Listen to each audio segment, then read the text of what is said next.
Thank you so much. Thank you for the introduction. Good morning, everybody. My name is Sanna-Mari Jäntti. I'm a head of new markets for Miltton Group. It's my pleasure and honor to moderate this morning's panel on climate resilient cities with these amazing experts we have here today. What we're going to do is we're going to have introductions from each and everyone.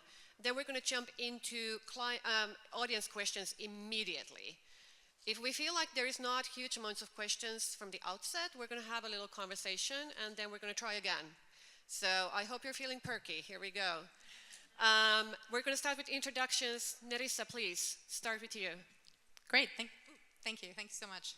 Hi everybody, my name is Nerissa Moray. I'm the CFO at New York City's Department of Environmental Protection. As the CFO, I oversee all of our business operations for the agency. But I also work hand in hand with our COO who oversees all of engineering operations. Just to tell a little bit about the agency, our name is Environmental Protection, but we are primarily the city's water and wastewater utility. We're the largest water and wastewater utility in North America. We serve 10 million customers. We have 1 billion gallons of water delivered every day to New York City, and we treat 1.3 billion gallons of water before it's released back into the rivers. We have 5,000 employees. We have 19 reservoirs that feed the city. We have 14 wastewater treatment plants. And we also do now coastal defense for the city. So we oversee the planning, the building, and the operations of the new coastal defense systems and infrastructure that are coming online in the decade post-Sandy work. So that's our new part of our mission. We also oversee air and noise pollution for the city as well.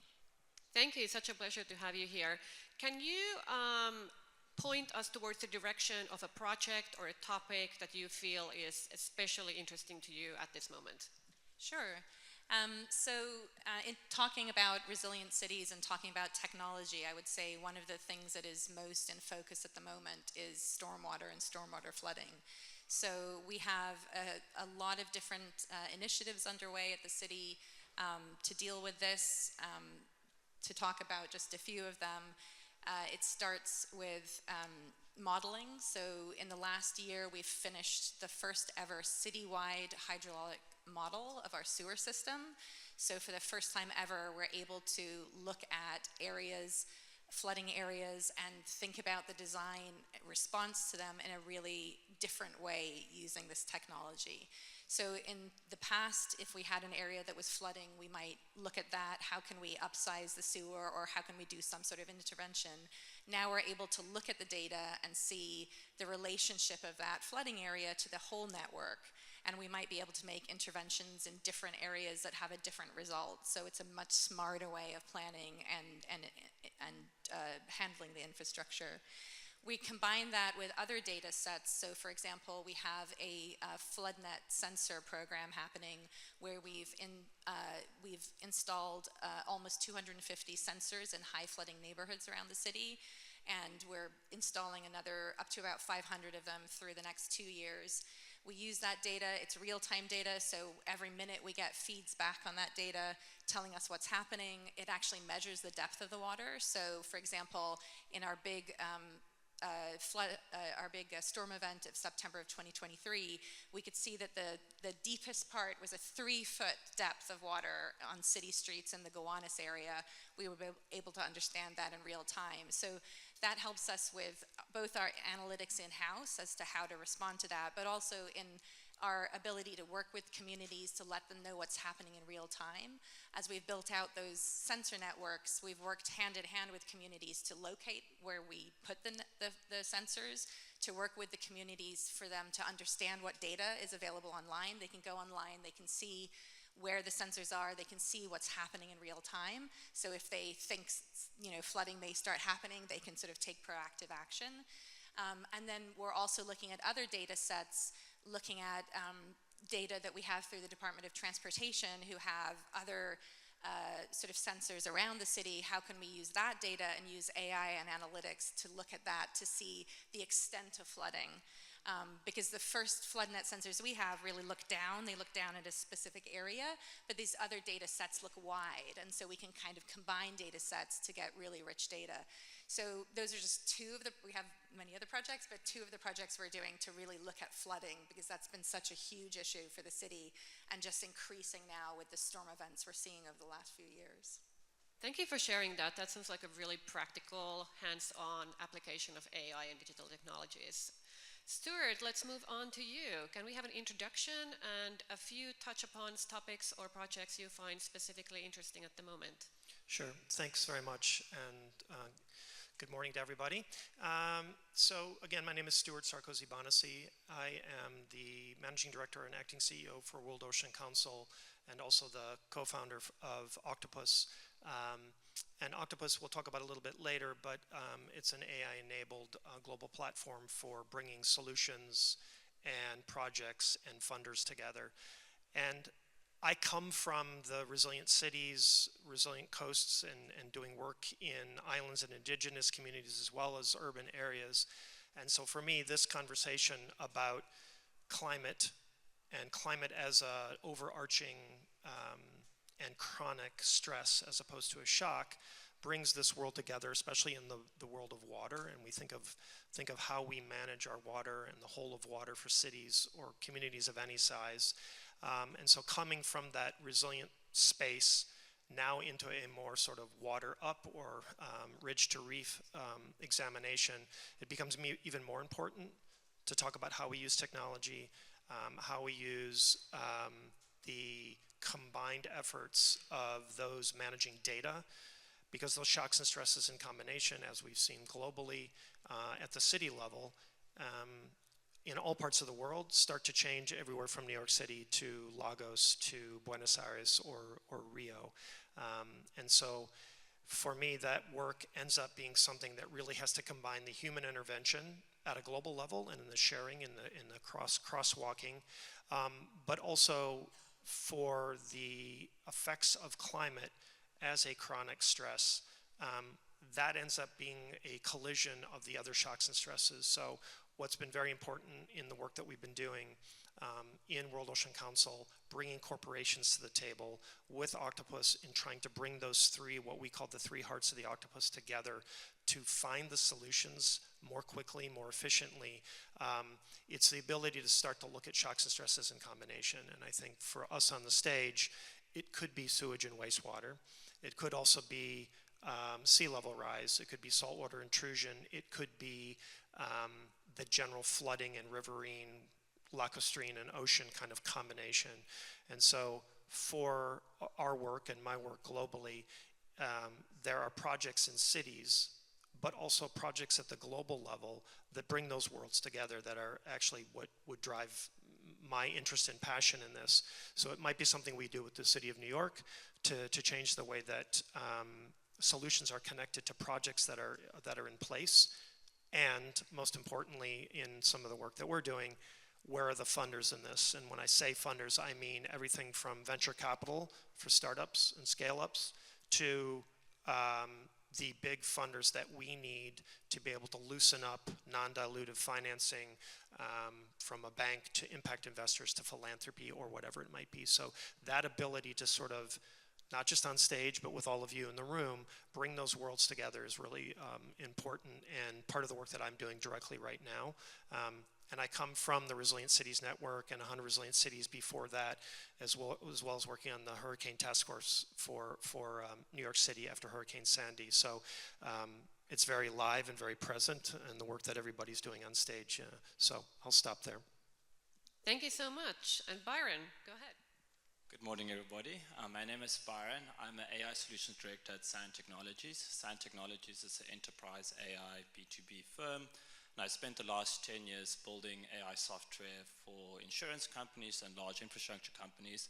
But more recently, the last 7 years, really been focusing on building out AI software for drinking water and wastewater companies and ensuring that, they have good operations, strong asset management, and have visibility of what's going on in the network. What brings me to this Climate Resilient Cities panel is I strongly believe that having a resilient water network as well as a resilient sewer network is core to any city. And to be a smart city, you really need to ensure that you've got visibility of what's happening in your network, what's visibility you're using your data, and using AI techniques to understand the impact of climate events, specifically events like flooding, severe temperature changes, and sea level rises. A big thing for me is I lived in Cape Town in 2017. 2017, we had one of the worst droughts that has experienced for a big city, and we almost had a day zero. That means you turn out the tap and there's no water coming out. And it's part of that's just really ignited my passion to see how do we use the latest AI techniques and data to shine light on this underground network. It's a very much the sewage network, the pipeline network, the sewage treatment works, the water treatment works, all out of sight, so out of sight, out of mind, but there are still physical infrastructure that's been put into the city 30, 50, 60 years ago when urban planning has been done. They're aging, the assets are aging, and we're seeing that, so we really need to make sure that we're operating our asset effectively. And this is kind of some of the work that we've been focused on. That's amazing. Before we get to questions, I'm just going to do a warm-up round of conversation. We had a conversation in the back room before we got on stage about the obstacles, some of the obstacles of adapting technologies, bringing in startups and scale-ups and even established companies into the city sphere to make sure that these innovations in the AI and tech space actually get to put in use. Let's talk about some of those obstacles and what we could do about them. Obviously, there's regulatory obstacles. We also talked about procurement and money, obviously. So, Nerissa, do you want to start with how can we speed up the process of adapting new technologies that come out of the city sphere? Yes, so I think one of the things we were talking about was just how difficult it can be at times as a city to use procurement to actually get, projects started and underway. So I would say two of the things that we've been doing here in New York, which are very exciting to me. One is a public-private partnership with the Partnership for the City of New York to do what we've called the Environmental Tech Lab, and we are doing it as DEP. DOT, Department of Transportation in New York City is doing it. The Department of Buildings is now working with them too. And this is a sort of a process we're doing to basically be able to give out challenges to the wider, network of the world, to be able to describe some of the challenges we're facing in a very open way and really just put out a call for people to come and pitch to us what they're doing and do they see if they have solutions that we could adopt. So working with the partnership, it's been great because it sort of unlocks our ability to do more. They're able to sort of do a lot of the interface with these companies, help us think and evaluate and talk with these folks sort of outside the regular procurement vehicle. So it's really been a way for us to expose all of the folks at the agency to such a huge wide set of ideas that normally they wouldn't sort of have the bandwidth or the time to step back and see. So that initiative, being able to kind of work with those public-private partnerships has been really exciting and a big unlock for us. The other thing I would highlight is the City of New York is just now starting to adopt competition-based procurement. So this is a very big deal for us because usually in city procurement, you're trying to protect the interests of the city. You're trying to make sure you get the most for your money. So generally speaking, through procurement, we have to be very prescriptive in what we want to buy, right? So we have to describe, we want widget A, we want service B. It has to be very precise. With competition-based procurement, we're able to put out, again, more of a problem. Like we're seeing this problem, we don't know how to solve it. We've tried to tackle it a variety of ways, it hasn't been working. Come and pitch to us through this competition-based procurement the way that you might tackle that problem. And so we're describing that problem set instead of describing the widgets that we want to buy. So that's really exciting, being able to put out more open-ended RFPs like that, being able to get those responses, and then being able to do demonstration projects, and then unlocking the ability to work with those demonstration projects over several years instead of over what was traditionally a much more time-bound sort of time period. So, that's not going to solve everything, but it is ways that we're trying to work to be able to work with smaller companies, younger companies, more innovative companies, and bring those technologies and ideas to the city. That really sounds amazing and accessible, which is so important. Byron, do you feel like you have obstacles with working with cities, or everything is smooth riding? So I've spent the last 6-7 years building AI software in conjunction with UK water companies, and I would say the UK water industry is a little bit ahead of the US water industry in terms of adopting technology, digital transformation within their operational systems. So over the last year, I've spent traveling through the US and have engaged various city leaders and mayors and head of public water divisions.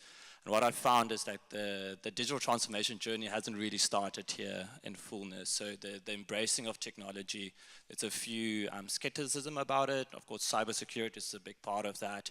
And all just the traditional, like allowing us to like kind of work with these individuals. New York City is one of the more advanced cities out there, I would say. And it's quite interesting because one other observation from the US is that the cities are different, they have different challenges.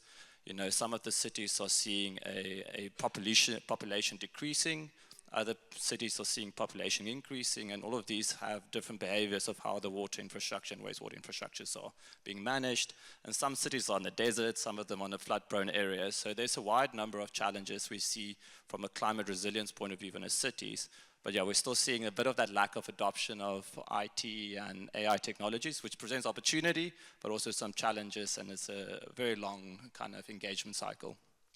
I think there is a skills upbuilding session going on at the same time as we are, so very topical indeed from the city's perspective. Stewart, you operate numerous platforms in attempt to bring the ecosystem together. What do you see are the biggest obstacles in us getting our act together and really collaborating? Yeah, I think as we were speaking about if you can fix the procurement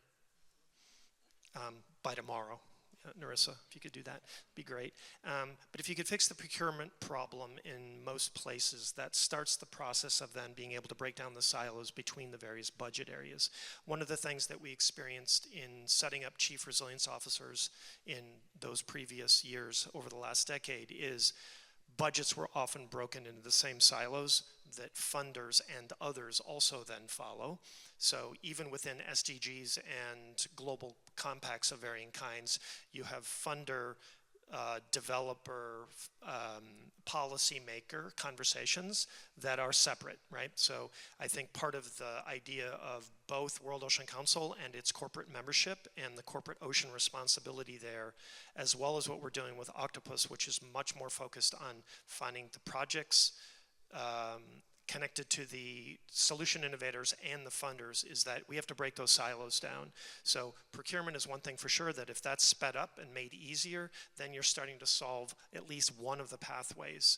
Then you have to be able to look at any funder in the eye and say, because you're working on that park and there's water-related issues in it, and it's an urban landscape, you shouldn't only be talking about budgets that are in one or two different areas of the city or a national government for that matter. It has to be cross-cutting. And so part of the platform work really is to try to get private and public sector, each of the different pillars that you think of, even the SDGs. I'm wearing an SDG pin that has the water in the middle because it's ocean, it's 14. Those also are silos, unfortunately, right? And so we see frustration in connecting the different topics and themes and the budgets and the departments from the federal level down to the small island that I've worked on, because people want to hang on to those budgets. And so therefore, being able to crosswalk the themes, the budgets, and how the financing takes place connected to procurement then starts to get us into a situation where we're starting to think more holistically. And granted, our version of pre-recovery and resilience is something that's much more holistic so that you're not stuck in whatever that pillar might be. So if we on stage and all of us here are starting to follow this sort of more dynamic level, then we're getting a bit further with it. Nerissa, did you have a comment? Yeah, no, I think what that makes me think of, Stewart, is, we're facing that problem in New York just around the next wave of how are we going to pay for coastal defense. So post-Sandy, the city has done a huge amount of work, obviously, on physical infrastructure to defend the city. That was sort of distributed around the city, the responsibility for that, and in the last 2 years, DEP has actually brought into its mission to be the agency, as I said, to lead planning and operations of the coastal defense infrastructure as it comes online. But the question is, how do we then fund the next round of that? Because obviously our job is not done, and every year that goes by, we know more about potentially what sea level rise is how it's going to affect us. And so it is really a huge problem, because as the water utility, our funding comes from all of us as the citizens of New York paying our water bills. That's the funding we get to then maintain and build out the water and sewage system. But it can't right now be used for coastal defense, because that's a whole different definition of infrastructure. And so the question is, how do we think about how to fund it then? And especially you think about the physical interconnections. I mean, when you're on the city's coastal edge, there's such a confluence between groundwater, seawater, sewage water coming out of the city. There's no there's a differentiation from a scientific and a physical point of view, but as a system, it's all interconnected. How can you deconnect that? And yet the funding streams, previously the governance structure was totally disconnected, and still now the funding streams or the budgets are disconnected. So these are just things we're trying to tackle in a really concrete way and don't yet have all the solutions. That's a perfect example, because, we're on an island right now. Long Island is another island. We have Staten Island. So the similarities to lots of other places in the world might be lost because it's such an urban environment. But the fact of the matter is that groundwater, rainwater, buried rivers and streams, the brackish water and the confluence of the ocean and the bay all make this area something that's really like a test lab that you can go other places and look at. And again, it's because the governance is siloed, the governance was more siloed, and the funding is siloed. So I have lots and lots of frustrating conversations with funders who do amazing ocean and water work, and they do not think of the urban connection to that, right? They do not think about the wastewater or the plastics in the ocean. We hear a lot about it. One comment is, I would say, and we don't have time for it on the panel, is there's probably people in the room here who work on the storytelling and the literacy that's necessary for people to understand not only how a city works, or an island nation, or a small community, but also the interconnectedness of our natural systems, right? In a place like New York, you barely think about the fact that there's probably a stream running underneath you as you're walking, and that's one of the places that the beavers are now reappearing and the dolphins that are reappearing because of the water quality, right? So it is a very dynamic operation that's both scientific, governance, and funding, but we don't talk about it a lot, right? And you can tell that I easily nerd out on that, but that's something that is also just a completely different part of this, is making sure people understand it. Thank you. I feel like it's time to invite our audience into the conversation. I can't see you, so if you have a question, please be very animated, and I'll send the mic towards your way. Yeah, there's one right in front. Go ahead, please. Hi there, I'm a born and raised New Yorker, and I love hearing you talk about what you're doing, especially after Sandy, but your work in the Department of Environmental Protection, in the face of the president that doesn't believe in climate change, how do you deal with that? And if you can answer that on your own, that'd be great.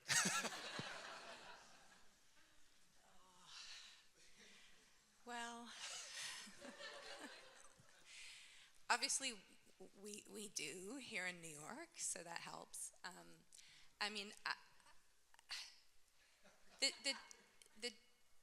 I would say here in New York and with our agency, we are relatively lucky at our agency. We do get some federal funding, but it's a really small amount compared to our full budget. Mostly our work is paid for by us, and so we're quite resilient from a funding point of view in that way.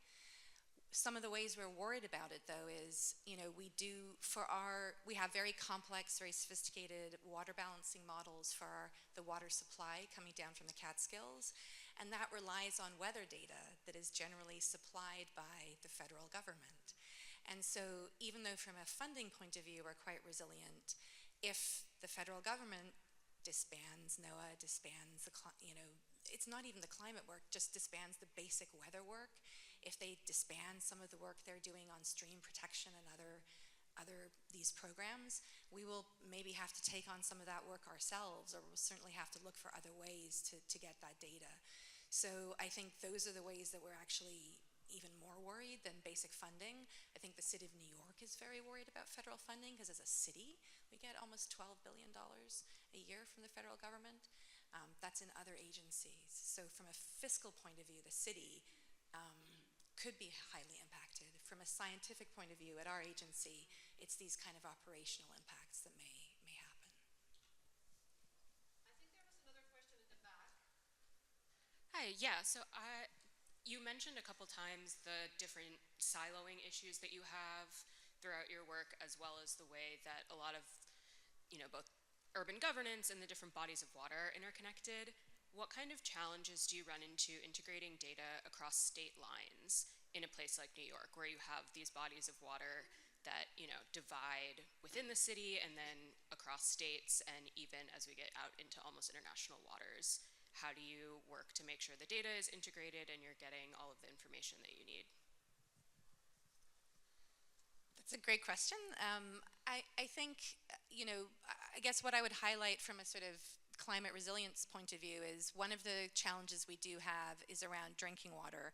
Not so much for us here in New York, but because our drinking water system is part of a larger system, the supply that we have coming from the Delaware aqueduct, the Delaware reservoirs and aqueducts, that's a system that doesn't just flow to New York, but it flows down through New Jersey and then down even to Philadelphia. And with sea level rise, we've been studying for a number of years and collecting data and working at a federal level with federal partners, with the Army Corps, also with partners from other states, to look at the salinity data of that system, because as salinity creeps up down closer to Philadelphia, that may impact how much water we're requested to release from the reservoirs to go down through that system and help keep the fresh water, several states south of us, in supply for those cities. So it is, even here in New York, you hear about these stories more out west, where there's, much bigger problems with drought and scarcity, but even here on the East Coast, we have these problems as well, which have to be dealt with on an interstate basis with federal partnership as well. So, we're able to collect a lot of the data ourselves, but we are, in active, partnership with those states, looking at data sets with academic partners as well. Can I just approach with an associated question to that, in regard the larger question of data compatibility and sharing data across not just state lines, but also between countries and different organizations? How big of a problem is it that the data might not be compatible? One of the things that I was going to, even in response to the first question, is we have a couple of ocean and water data programs, and one of them is called the Smart Ocean, Smart Industries, because you need to coordinate and collect data and make it available at micro and macro stages and across public and private. And so part of those programs' effort is to allow innovators to connect with corporations and with governments to be able to place and test different types of sensors or tools or whatever they might be.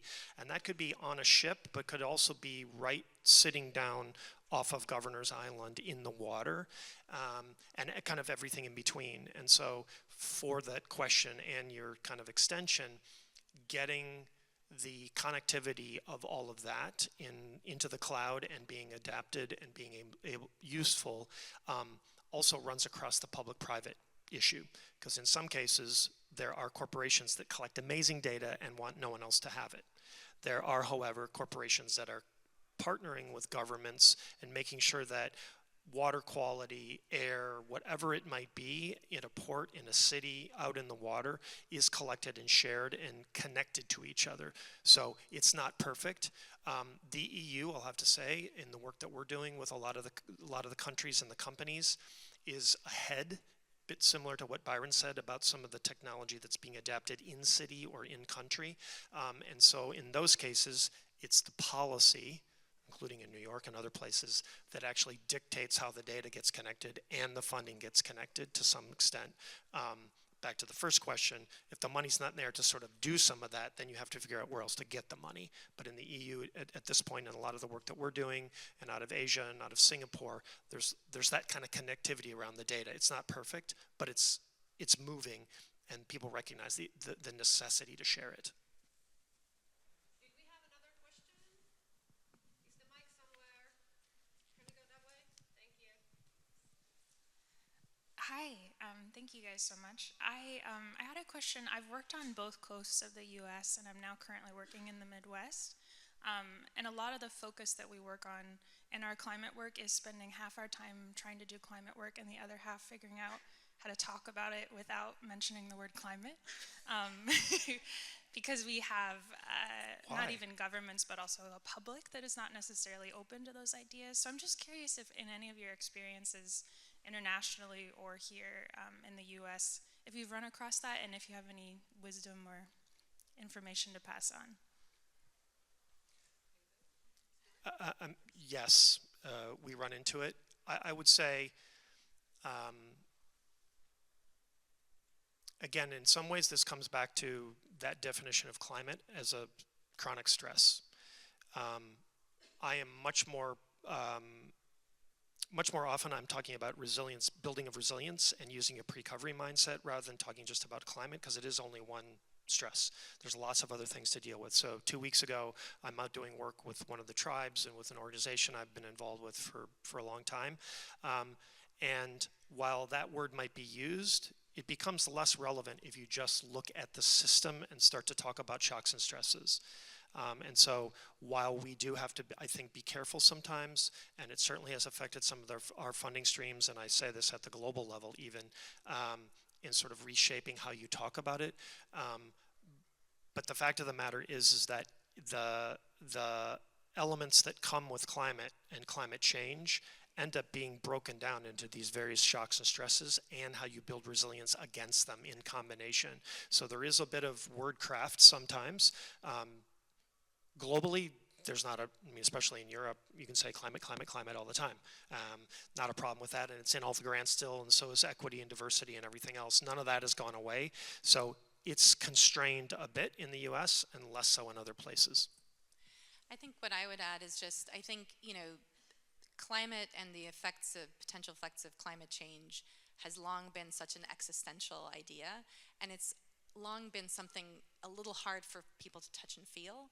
So I think back to the shocks and stressors idea, for me, it's always been helpful to think about grounding, talking about it in things that are happening on the ground, and unfortunately, they're happening now, but that in a way makes it easier to relate for people to the things that are happening. So, back to what I was mentioning about the sort of FloodNet, this sensor program, these are people who are in neighborhoods who are experiencing chronic flooding.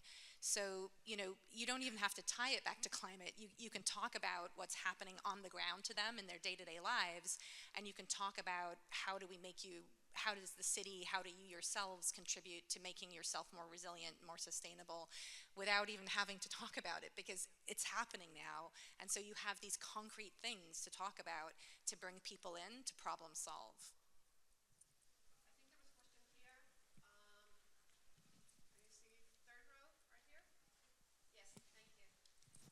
Thank you. Sorry, 2 quick questions so I can try to get 2 panelists on this one. Nerissa, I'm going to go the opposite direction. If the federal government gave you a golden ticket, $1 billion in your bank account, where would you flock those resources first in terms of urgency and climate impact? And then for Byron, I'd love to understand, with AI and technology, you've seen a lot of projects. How do you measure the success and value in which AI is being adopted at, whether it's a recovery network with wastewater or whether it's a distribution network with clean water? How do you measure the impact of AI and technology? All right, $1 billion is a lot. It's not a We're lot for generous this morning. physical infrastructure. It's actually not that much for physical infrastructure, but it's a lot for IT infrastructure. I think I would use it to turbocharge some of the things we're just starting to do, and we don't yet have, I would say, as much funding as I would like that we're going to hope to sort of unlock. But One of the projects I haven't talked about yet is a smart sewer project, something that Byron's working on actually for other cities. But we've got a pilot starting where we're putting sensors into the sewers to be able to have real-time data on the performance of the sewers. And that combined with our hydrological model means that we'll be able to think, not just think about it, ultimately we'll be able to manage the whole distribution system of pipes as a system. So right now, if you have flooding over here, we can't really, or we have too much water over here, we can't do much about it. But if we learn more about that, then we can actually, put in some minor physical interventions, different valves, different gates, and so on, to be able to actually move water around in a totally different way and use the whole distribution system as pseudo-storage as well as just distribution. So if we could turbocharge that project and put all the sensors into all the places, and build out that sort of digital twin faster, that would be a huge unlock, and it would help us not to have to do as much physical gray, concrete building. So it would more than pay for itself if we could turbocharge something like that. And then I would say I could talk for hours about this, but the other thing I would say is just to also turbocharge our adoption of AI in general, because there's so many use cases we could do. So that's just a capacity issue, really. And if we had more resources to, have like a team come in and just do like 50 case studies, that would just unlock a huge amount. So we're starting to do that as well, but I think we have all the right ideas. It's just $1 billion could turbocharge that 100 times. And just to get a little bit philosophical here. So the water infrastructure is aging. We're not replacing infrastructure as fast as we can. We don't have enough funding. So there's a bit of existential crisis here in terms of aging infrastructure, both on clean water and wastewater side. The other side of it is it's still a public service, so you open your tap, it's amazing, you get water out of your tap, you don't think where it's coming from, you flush the toilet, it goes down, you don't think where it's going through. At the end of the day, AI is successful, the water company is successful if there's a good service to the public and to everybody using the public services. What we're also seeing is there's an aging workforce within the utility sector. So we spoke to a few cities in the United States where they've budgeted to have a workforce of 440.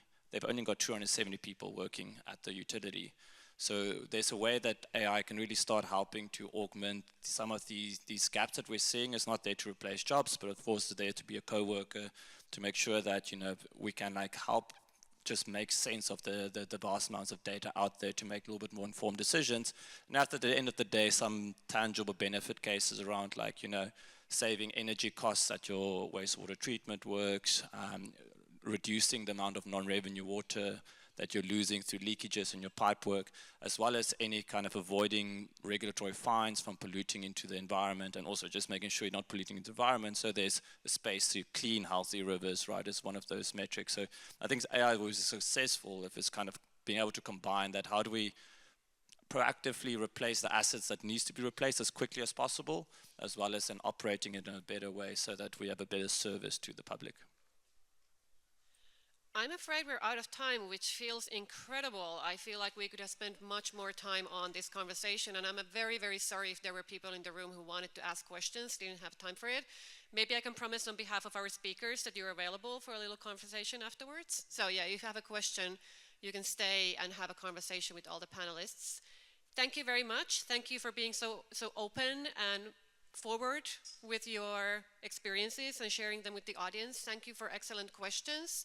Thank you for caring about resilient cities. And we hope you have a great rest of the Expo. Thank you very much.